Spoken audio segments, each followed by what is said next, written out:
Es el 9 de octubre de 1967. En una humilde escuela en La Higuera, un remoto pueblo en las montañas de Bolivia, yace el cuerpo de un hombre delgado, con heridas de bala y el rostro sereno. Horas antes, había sido ejecutado por un sargento boliviano, una orden directa destinada a silenciar para siempre a un peligroso revolucionario. El plan fracasó estrepitosamente cuando la prensa y las agencias de inteligencia llegaron para fotografiar el cadáver. La imagen de su cuerpo, con los ojos abiertos, se propagó por el mundo.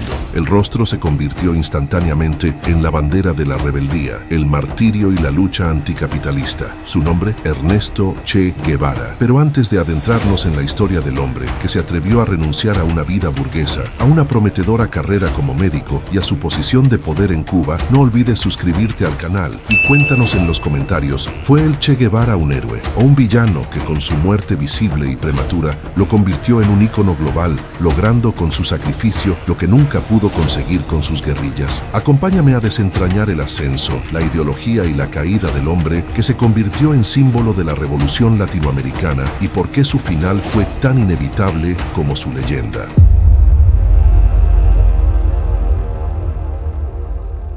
Ernesto Che Guevara nació el 14 de junio en Rosario, Argentina, en 1928. Lejos de la imagen de un campesino o un proletario empobrecido, el hombre que se convertiría en un ícono de la lucha de clases nació en una familia de clase media alta y con ascendencia aristocrática. La familia Guevara Lynch tenía un linaje que se remontaba a la oligarquía argentina e incluso a la rama más noble de Irlanda. Sus padres, Ernesto Guevara Lynch y Celia de la Serna y Llosa, no eran terratenientes tradicionales, pero sí poseían una conciencia social inusualmente progresista para su época y clase. La casa Guevara estaba impregnada de una mentalidad liberal y culturalmente abierta. A diferencia de muchas familias tradicionales, en su hogar se discutía abiertamente de política, de filosofía y de las injusticias sociales, lo que inoculó en el joven Ernesto un temprano sentido de la crítica y una aversión al conservadurismo. Eran simpatizantes de la causa republicana durante la Guerra Civil Española y mantenían un constante flujo de literatura que exponía las ideas marxistas y la filosofía existencialista. Este entorno intelectualmente cargado proporcionó la base teórica para la radicalización que vendría después.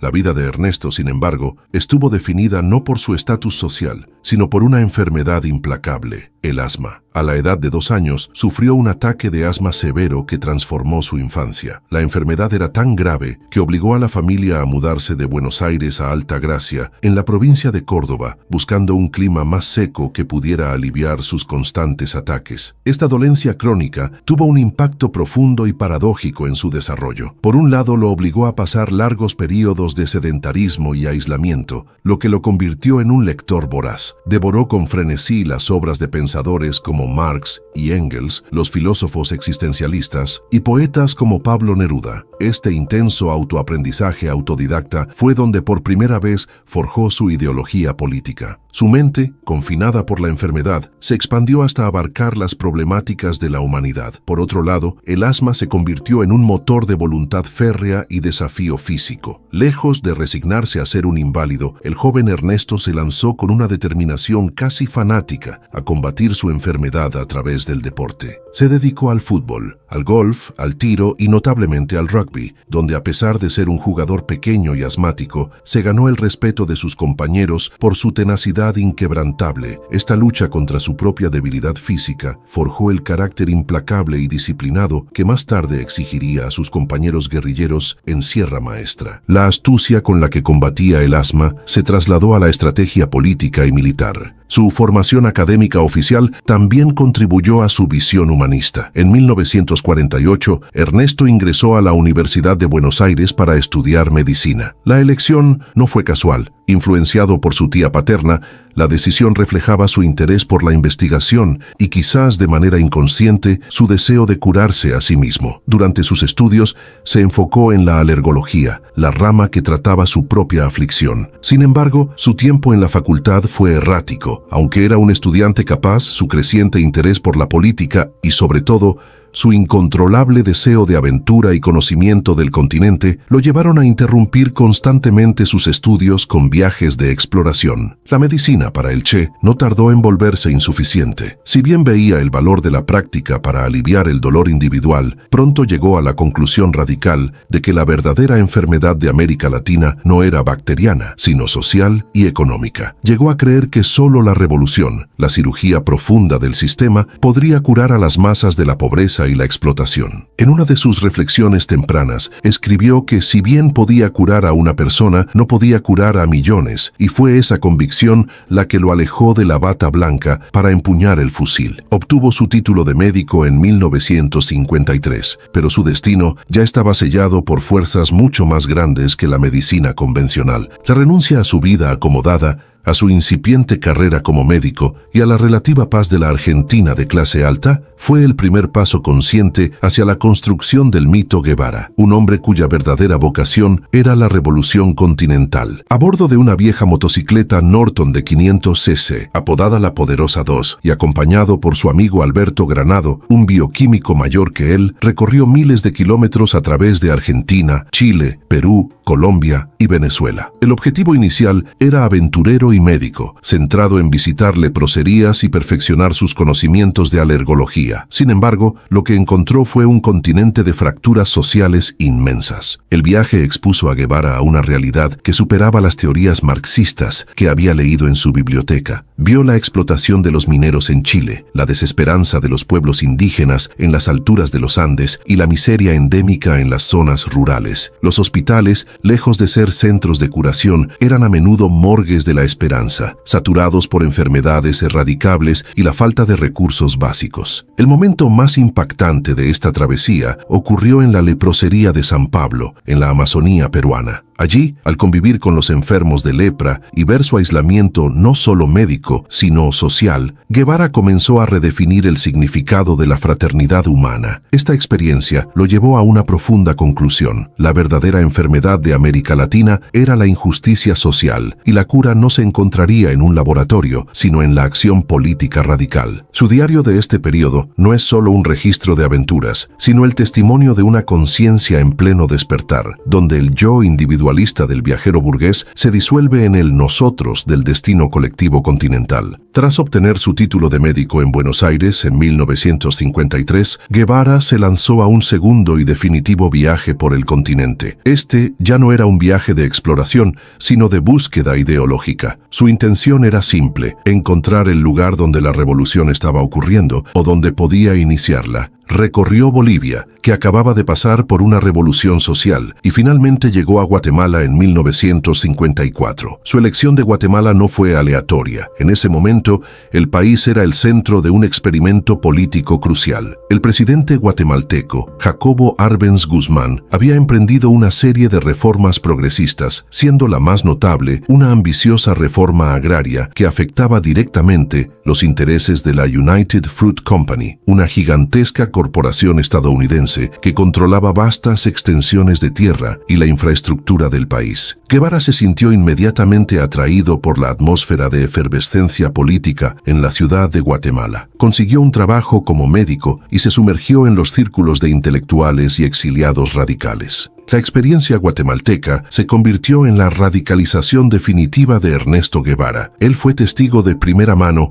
de cómo el poder económico de una corporación transnacional, con la complicidad directa del gobierno de Estados Unidos, podía desmantelar un proyecto social reformista. En junio de 1954, la CIA orquestó un golpe de Estado a través de una fuerza mercenaria liderada por Carlos Castillo Armas, complementado con una intensa guerra psicológica y bombardeos aéreos. Guevara, que había intentado organizar la resistencia médica y brevemente una milicia, sintió una profunda frustración y rabia ante la pasividad de la izquierda guatemalteca y la brutal eficiencia del imperialismo estadounidense. La caída de Arbenz le demostró que la reforma pacífica y democrática era una ilusión en el continente y que la única vía para enfrentar el poder de Washington y sus aliados locales era a través de la violencia revolucionaria organizada. En ese momento, el médico se convirtió en el guerrillero. Fue en Guatemala donde se consolidó su apodo, Che, una interjección argentina utilizada para llamar la atención o denotar cercanía que sus compañeros de América Central adoptaron para identificar al peculiar argentino. Pero más allá del nombre, fue allí donde Guevara formuló su máxima ideológica. El principal enemigo de los pueblos latinoamericanos no eran los dictadores locales, sino el imperialismo estadounidense, que utilizaría todos sus recursos, desde la propaganda hasta los bombardeos, para proteger sus intereses económicos. Obligado a huir tras la caída de Arbenz, el Che se exilió en la Ciudad de México. Llegó con una convicción inquebrantable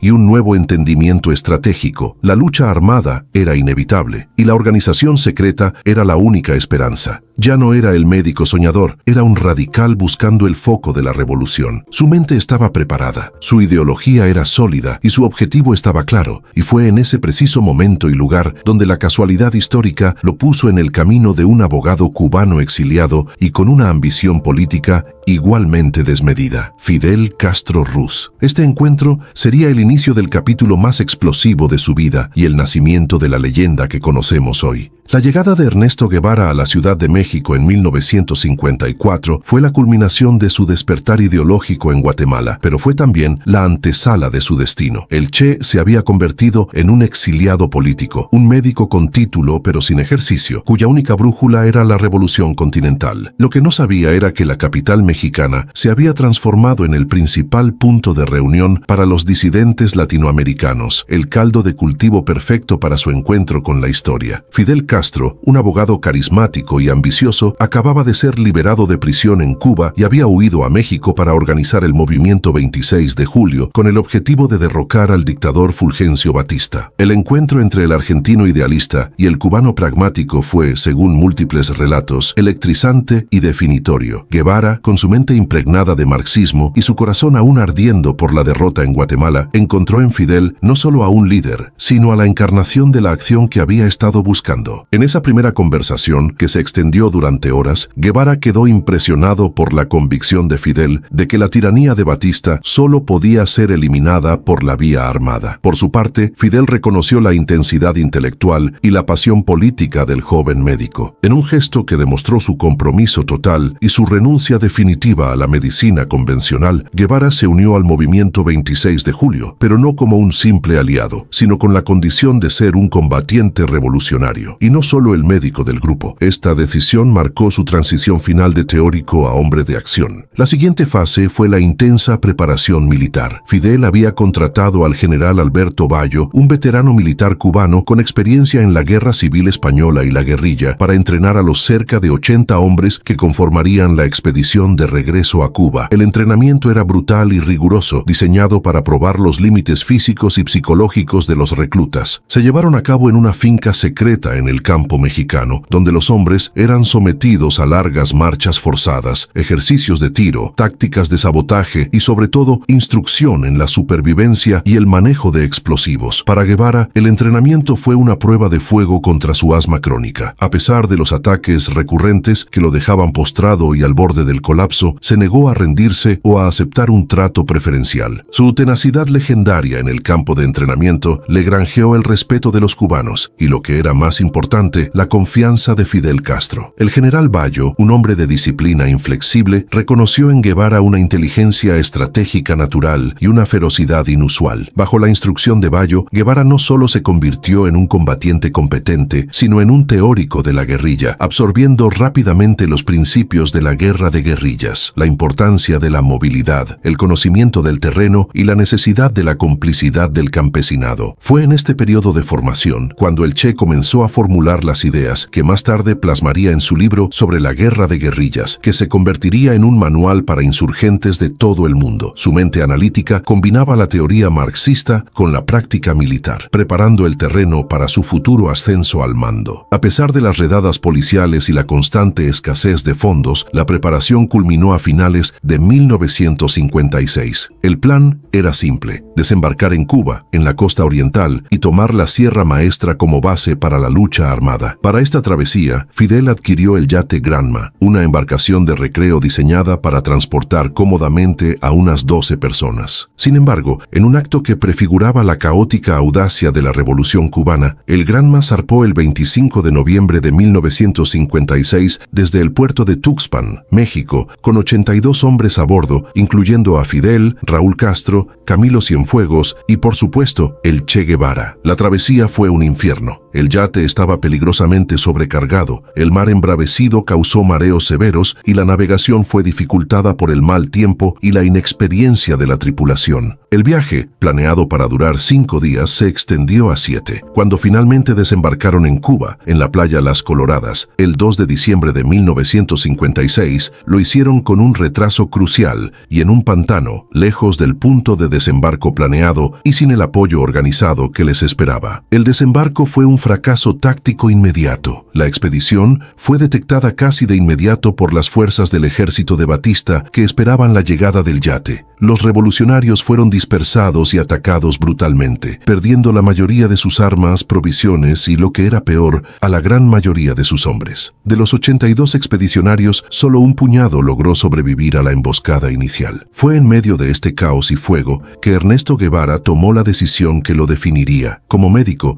llevaba consigo su botiquín de primeros auxilios. Como combatiente, llevaba su fusil. En medio del tiroteo, relataría más tarde, se encontró en una encrucijada crucial: curar o combatir. Dejó a un lado su botiquín y tomó el fusil, un gesto que simbolizaba la renuncia definitiva a su profesión original y su plena aceptación de la vía armada. Solo 20 hombres lograron reagruparse en el corazón inexpugnable de la Sierra Maestra. Entre ese puñado de supervivientes se encontraban los líderes del futuro Estado cubano, los hermanos Castro, Camilo Cienfuegos y el Che Guevara. El fracaso del Granma no fue el fin de la revolución, fue el sangriento bautismo de fuego que seleccionó a los hombres que la llevarían a cabo. La etapa de preparación había terminado, la guerra de guerrillas había comenzado. Tras el desastre del desembarco del Granma, los pocos supervivientes se internaron en las montañas, transformándose en el germen de un ejército. Fue en este aislamiento brutal que el Che ascendió rápidamente de médico de campaña a la cima de la jerarquía guerrillera, consolidando el respeto y a veces el miedo a través de una disciplina legendaria. El ascenso de Guevara no fue accidental, fue una consecuencia directa de su disciplina implacable y su valor temerario. En los primeros meses en la sierra, la guerrilla sobrevivió a duras penas, sufriendo hambruna, enfermedades y el acoso constante de las tropas de Batista. En estas condiciones extremas, la capacidad de Guevara para soportar el sufrimiento físico, incluso bajo los ataques debilitantes de su asma, se convirtió en un ejemplo para los demás. Él, que había luchado toda su vida contra la debilidad de su propio cuerpo, exigía la misma tenacidad de los demás. Su compromiso con el combate era absoluto y nunca se le vio dudar bajo el fuego.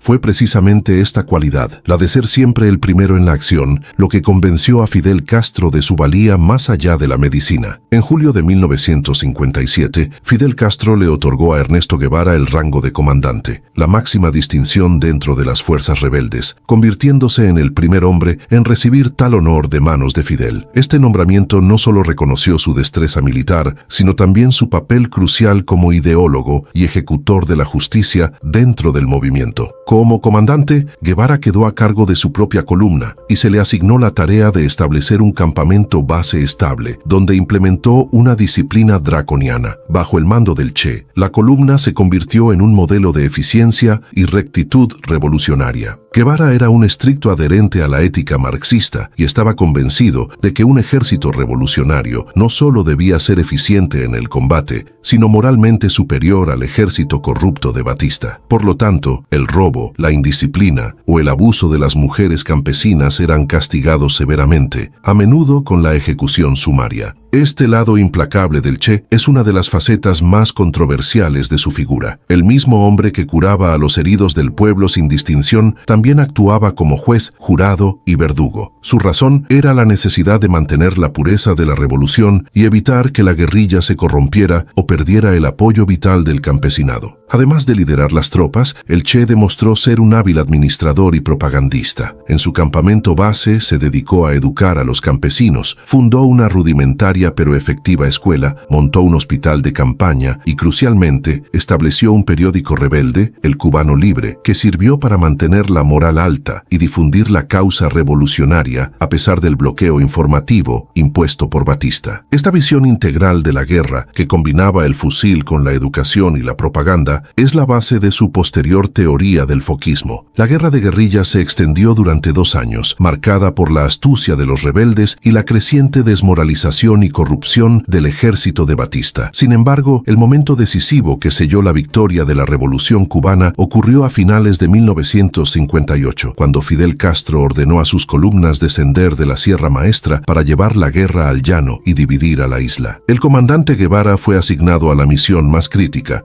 la toma de la provincia central de Las Villas y la capital provincial, Santa Clara. La batalla de Santa Clara, librada en diciembre de 1958, es considerada el pináculo de la genialidad estratégica de Guevara. Con una fuerza de apenas 300 hombres, el Che logró enfrentarse y derrotar a miles de soldados de Batista que estaban bien armados y atrincherados. Su golpe maestro fue la toma del Tren Blindado, un convoy militar lleno de refuerzos y armamento vital para el ejército de Batista. Usando una excavadora y cócteles Molotov, las fuerzas del Che descarrilaron el tren, capturando sus recursos y paralizando la defensa de la ciudad. La caída de Santa Clara, pocas horas después, fue la estocada final a la dictadura. Demostró al mundo y, crucialmente, al propio ejército de Batista que la revolución no era solo un puñado de barbudos en la montaña, sino una fuerza militar imparable y con una moral superior. Con el centro de la isla en manos rebeldes, el camino hacia La Habana quedó abierto. El 1 de enero de 1959, Fulgencio Batista huyó de Cuba. Pocos días después, el Che Guevara entró triunfalmente en La Habana, asumiendo el control de la capital y consolidando la victoria. La Sierra Maestra no solo le dio un rango militar, sino que consolidó la imagen del Che como el guerrillero puro, el hombre que predicaba con el ejemplo, que castigaba la corrupción y que anteponía el deber revolucionario a cualquier comodidad personal. Esta imagen de incorruptibilidad y sacrificio fue la base moral de su influencia posterior, tanto en Cuba como en el Tercer Mundo. Sin embargo, su disciplina inflexible y su total desprecio por las formalidades del proceso legal en tiempos de guerra sembraron las primeras semillas de la controversia que lo acompañaría en su siguiente rol, el de estadista. La etapa del guerrillero había terminado. La difícil y frustrante etapa del burócrata y el economista estaba a punto de comenzar.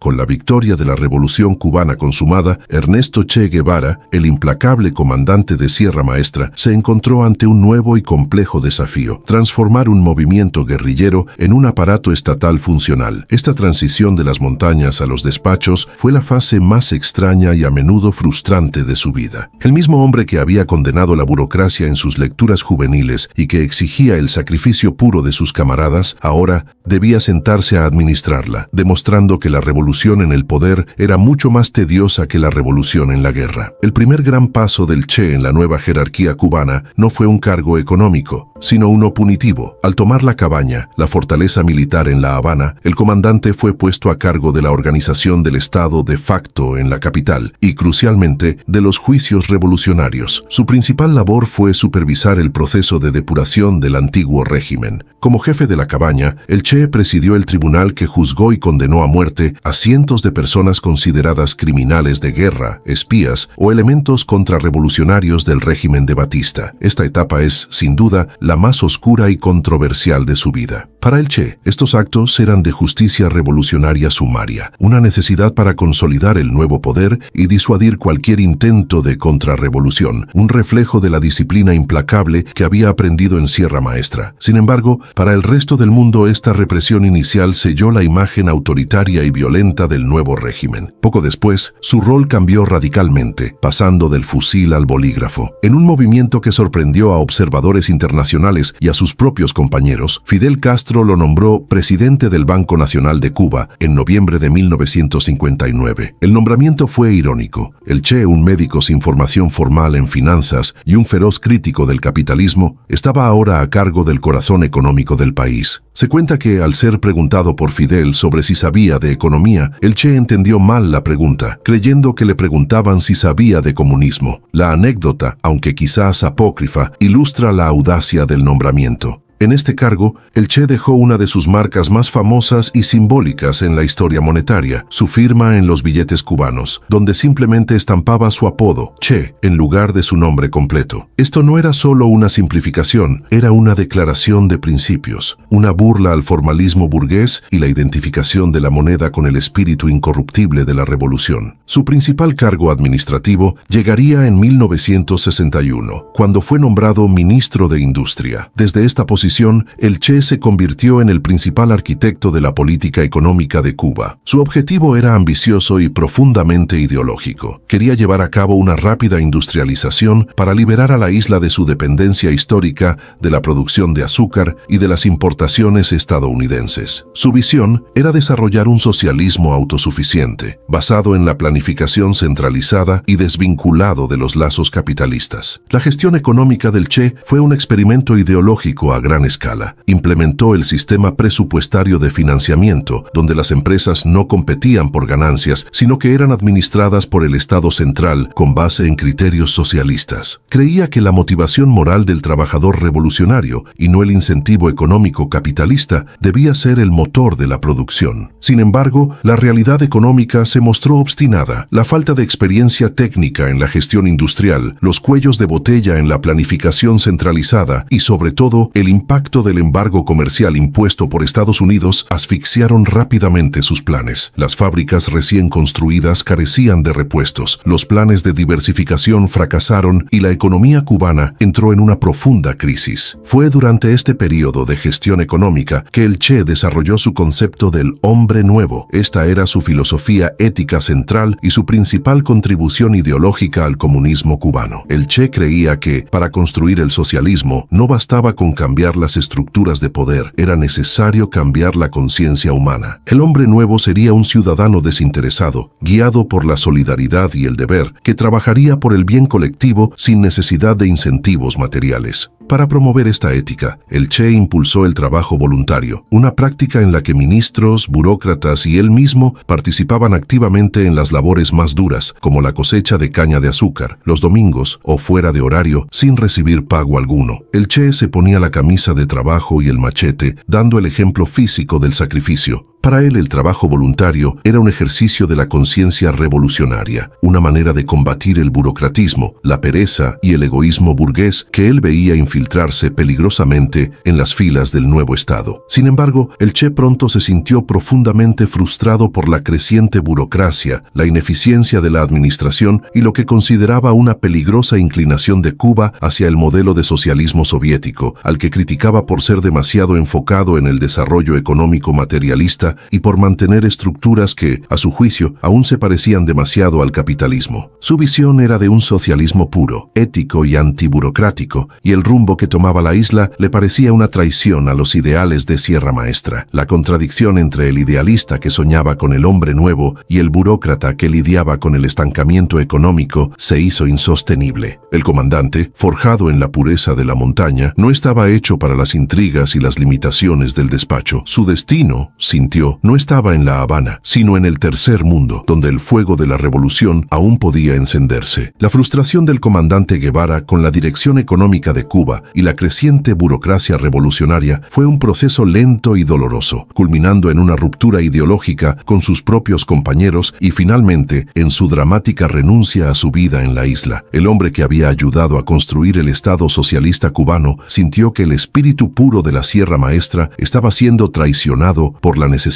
pragmática de la supervivencia política y económica. Esta crisis de conciencia lo llevó a una de las decisiones más audaces y enigmáticas de su vida, la renuncia total y la partida secreta para encender nuevas revoluciones en otros continentes. La principal fuente de tensión para el Che radicaba en las relaciones internacionales de Cuba y la necesidad de alinearse con el bloque soviético para garantizar la supervivencia ante la hostilidad de Estados Unidos. Si bien la Unión Soviética proporcionaba a Cuba el petróleo, el armamento y el apoyo económico crucial, el Che era un crítico feroz del modelo soviético. Él lo veía como un socialismo de Estado, que si bien abolía la propiedad privada, no lograba erradicar la mentalidad capitalista ni el egoísmo. Criticó abiertamente la burocracia rígida de la Unión Soviética y su enfoque en el desarrollo material, argumentando que el socialismo debía construirse sobre una base ética y moral, no solo económica. Su posición era que la Unión Soviética y los países del bloque socialista debían ofrecer su ayuda a las naciones pobres y revolucionarias sin esperar beneficios comerciales a cambio, una política que los soviéticos consideraban económicamente insostenible. Esta crítica se hizo pública y estridente en 1965, durante la cumbre afroasiática en Argel. En un discurso que causó un sismo diplomático en el bloque socialista, Guevara atacó duramente a los países comunistas que, según él, estaban incurriendo en una especie de explotación implícita de los países en desarrollo al comerciar con ellos bajo términos capitalistas. Esta declaración no solo puso al Che en desacuerdo directo con Moscú, sino que también creó tensiones dentro del propio liderazgo cubano, ya que Fidel Castro, el pragmático, necesitaba desesperadamente mantener la alianza soviética para asegurar el suministro de armas y el mercado para el azúcar cubano. Para el Che, esta realpolitik era una traición al ideal revolucionario. La frustración de Guevara se hizo palpable. Sintió que su concepto del hombre nuevo, basado en la conciencia y el sacrificio, estaba siendo arrinconado por los economistas cubanos que abogaban por la implementación de incentivos materiales y bonificaciones salariales para impulsar la producción. El Che veía en los incentivos económicos la semilla de la restauración capitalista y la corrupción moral. El ambiente se volvió insostenible para el idealista. El despacho y los debates burocráticos sobre la eficiencia de la producción de níquel no eran el campo de batalla que él imaginaba. El Che creía en su propia máxima: la revolución debía exportarse, y su deber no estaba en la administración de una pequeña isla, sino en encender el fuego de la lucha armada en el vasto continente de Asia, África y América Latina. A principios de 1965, Guevara tomó la decisión de renunciar a todo. Su desaparición de la vida pública cubana fue repentina e inicialmente inexplicable, desatando una ola de rumores internacionales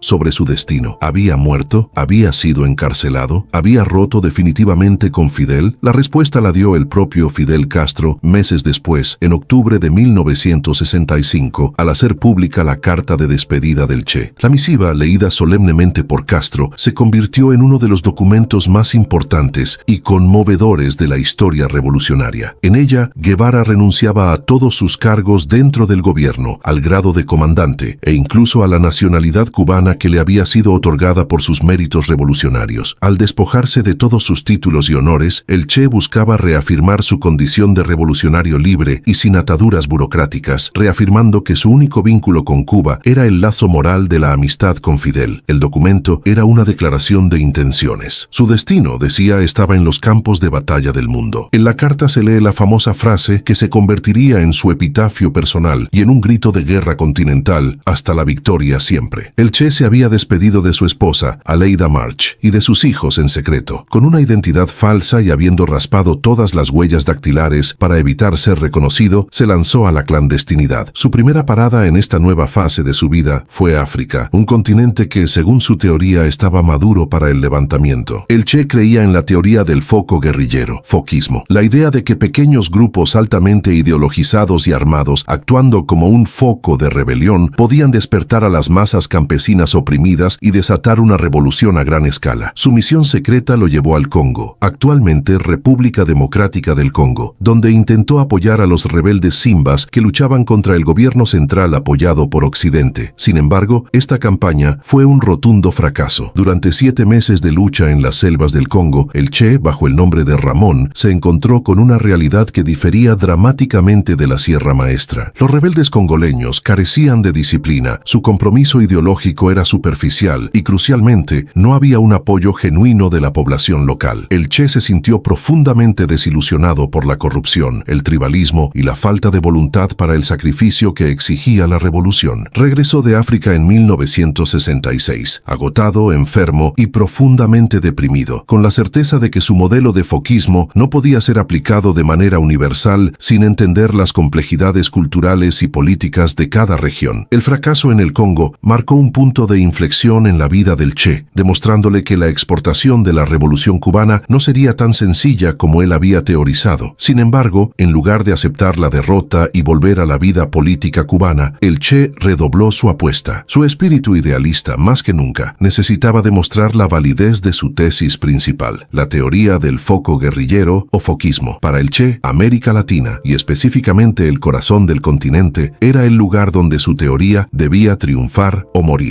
El país elegido para esta última y fatídica misión fue Bolivia. A finales de 1966, el Che entró clandestinamente en el país con un pequeño grupo de combatientes, en su mayoría cubanos disfrazados y algunos reclutas bolivianos. Su objetivo era establecer una base en las remotas y escarpadas selvas de Ñancahuazú, cerca de Santa Cruz, con la esperanza de crear un foco continental que irradiara la revolución a países vecinos como Argentina, Chile y Perú. Esta vez, sin embargo, el Che operaba sin el paraguas protector de Fidel Castro, lo que lo hacía increíblemente vulnerable. La campaña boliviana fue un calvario desde el principio y se convirtió en la antítesis de su éxito en Sierra Maestra. El Che se enfrentó a una serie de problemas insuperables que demostraron las fallas de su teoría en un contexto extranjero. En primer lugar, la falta de apoyo campesino fue crítica. A diferencia de Cuba, donde la guerrilla encontró refugio y alimento en la población rural hastiada de la dictadura de Batista, el campesinado boliviano, en particular en la zona de Ñancahuazú, era históricamente apolítico y no sentía la opresión directa del gobierno. Para ellos, el grupo de hombres barbudos y extranjeros, que hablaban con acento cubano y argentino, no eran liberadores, sino una molestia, y su lealtad, cuando existía, se compraba más fácilmente por el gobierno boliviano con pequeñas recompensas o amenazas. El Che y sus hombres se encontraron peligrosamente aislados. En segundo lugar, la guerrilla sufrió un aislamiento logístico y político total. Las comunicaciones se cortaron, los suministros eran escasos y, lo que era peor, el Partido Comunista Boliviano se negó a proporcionar apoyo crucial al proyecto del Che, viéndolo como una aventura imprudente que desviaba los recursos de su propia lucha política urbana. Y en tercer lugar, la cacería se intensificó rápidamente. El gobierno boliviano, bajo el presidente René Barrientos, estaba al tanto de la presencia de una fuerza guerrillera. Crucialmente,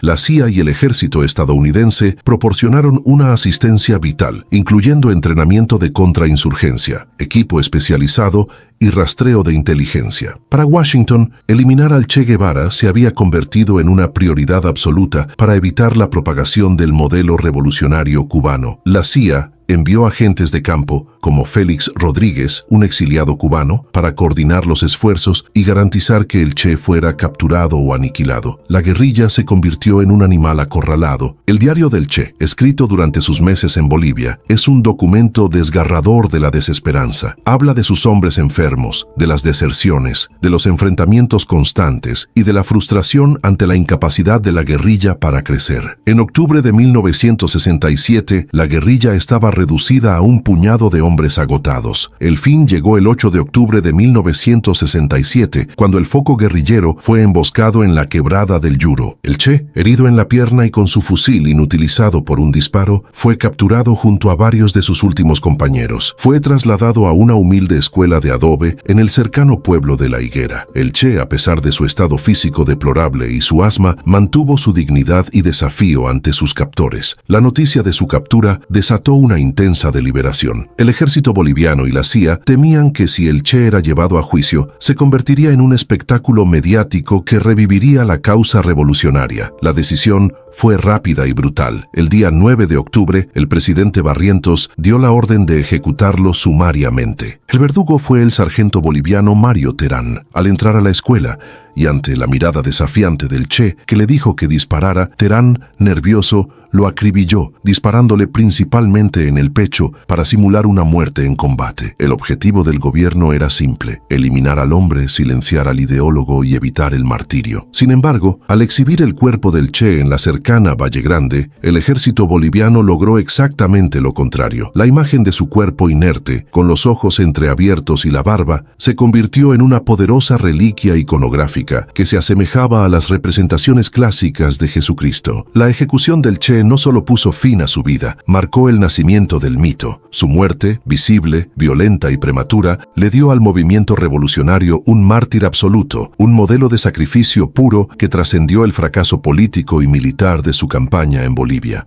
El médico idealista, el comandante intransigente, había encontrado el escenario final para su renuncia total, dejando atrás no un ejército, sino una bandera global de rebeldía. El impacto del Che Guevara en la historia no se mide por las victorias militares o los éxitos económicos que logró, sino por el mito que se construyó a partir de su sacrificio. Su ejecución en Bolivia fue, paradójicamente, el acto que selló su inmortalidad, transformando a un guerrillero fallido en un ícono global de la rebeldía. El legado del Che se manifiesta en dos esferas que coexisten en tensión: la imagen icónica de la cultura popular y el paradigma ético de la revolución. El punto de partida de su mito es la fotografía tomada por Alberto Korda en 1960, conocida como guerrillero heroico. Esta foto, capturada durante un funeral en La Habana, muestra al Che con una expresión de fiera determinación, con el cabello largo bajo la boina y la mirada fija en el horizonte. Esta imagen se convirtió en el rostro más famoso del mundo y es el componente más poderoso de su legado. Tras la muerte del Che, y especialmente durante las revueltas estudiantiles de mayo del 68 en París, esta imagen se convirtió en un símbolo universal. Era el rostro de la resistencia antisistema, un ícono de la juventud que se oponía a la guerra de Vietnam, al capitalismo y a la moral conservadora de sus padres. La foto se despojó del contexto marxista-leninista cubano para convertirse en la marca de la rebelión en general, circulando sin derechos de autor en pósters, camisetas y grafitis, una ironía que el anticapitalista Guevara jamás hubiera imaginado. Más allá de la imagen, el legado del Che se cimenta en su paradigma ético de la lucha revolucionaria, plasmado en su concepto del hombre nuevo. Su vida fue una demostración de la renuncia absoluta a la comodidad burguesa y a los privilegios del poder. Su legado ético radica en su incorruptibilidad y en su énfasis en la conciencia moral por encima del incentivo material. Para los movimientos de liberación en África, Asia y América Latina, el Che se convirtió en el modelo del militante puro, el hombre que no luchaba por dinero, sino por convicción. Esto lo hace una figura central en la teología de la liberación y en los movimientos indígenas, donde su figura representa el compromiso total con los oprimidos. Su rechazo a la burocracia soviética y su búsqueda de un socialismo puro le dieron un atractivo especial entre aquellos que estaban desilusionados con las realidades pragmáticas del socialismo de Estado. Sin embargo, el legado del Che está intrínsecamente ligado a la controversia. Su vida y su figura siguen siendo un campo de batalla ideológico. Sus críticos señalan sin reservas la violencia implacable que ejerció, particularmente en la cabaña, y su total desprecio por las garantías del debido proceso legal. Para muchos exiliados cubanos y observadores de derechos humanos, el Che no es un mártir, sino un ejecutor que impuso su visión política a través del terror y el autoritarismo. Su utopía del hombre nuevo es vista, bajo esta luz, como una justificación para la intolerancia y el dogma. El fracaso de su teoría del foco también es una parte ineludible de su legado estratégico, aunque su teoría inspiró a varios movimientos guerrilleros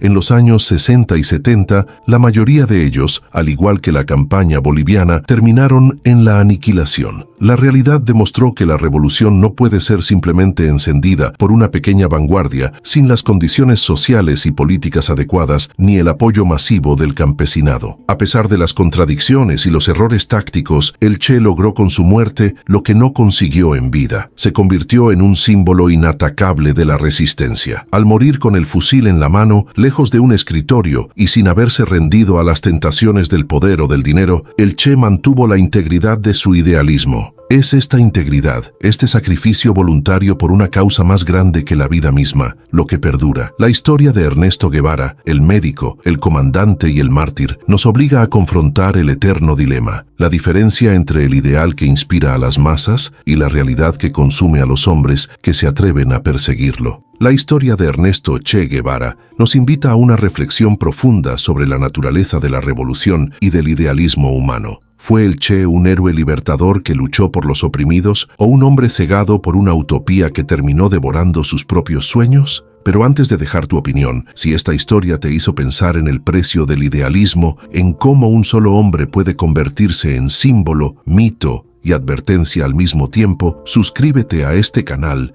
y activa la campanita. Así no te perderás los próximos videos, donde seguimos explorando las vidas de aquellos que, como el Che, desafiaron al mundo y marcaron para siempre el curso de la historia.